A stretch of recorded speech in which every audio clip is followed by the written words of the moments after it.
Pebrero 2020, 2021, 2022. Sunod-sunod na po. Wala po akong tigil sa pagsuntok noon nila sa akin. Talagang gagigil na gigil sila. Punong-puno ng peklat sa katawan at halos wala ng ngipin. At ngayon tuluyan ng nabulag. Siya si Nanay LV na namasukan bilang isang kasambahay. At ang lahat ng kanyang mga iniinda ngayon ay mula umano sa pagmamaltrato sa kanya ng kanyang mga naging amo. Taong 2017 nang nagsimulang mamasukan bilang kasambahay si Nanay LV.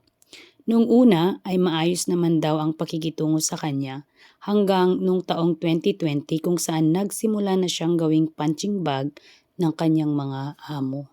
Pebrero 2020, 2021, 2022. Sunod-sunod na po. Wala po akong tigil sa pagsuntok noon nila sa akin. Talagang gagigil na gigil sila. Sa pagluluto ko, konting mali, ginaganon na po sa kutsilyo. Kasi itong kabila, ginanon po sa kakalan.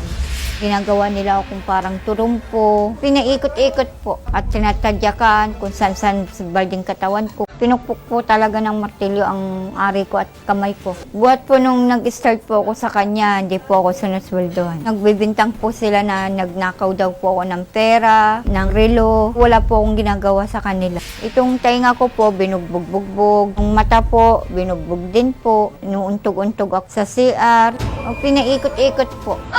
At sinatadyakan kung saan-saan balding katawan ko. Pagluluto ko, konting mali, ginaganon na po sa kutsilyo. Kasi itong kabila, ginanon po sa kakalan.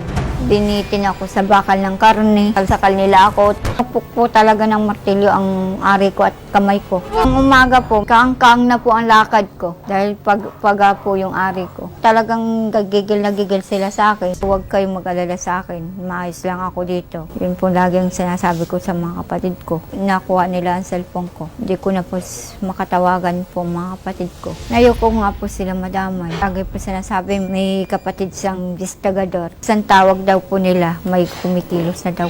Sabi ko, pakitingan po itong gamit ko dahil nakatakas po ako sa amo ko. Hindi naman po ko pinansin ng kapitan doon. At nung makatakas ka, pumunta ka sa barangay. Anong unang-unang lalabas sa bibig mo pagdating mo sa barangay? Siyempre po, magre-reklamo po. Exactly. At yun ang ginawa niya na kinukontra mo ngayon.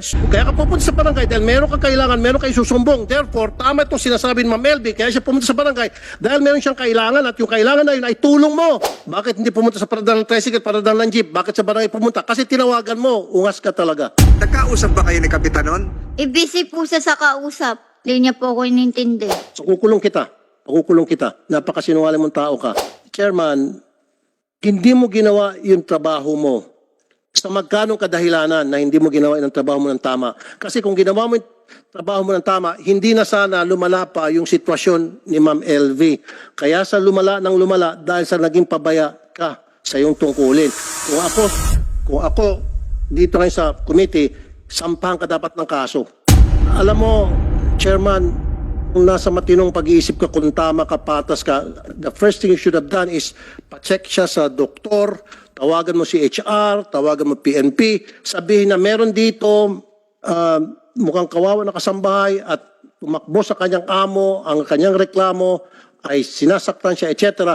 Yun dapat ginawa mo. Ang ginawa mo, sinurrender mo siya uli sa amo, napaka Hindi po, walang hiya mo.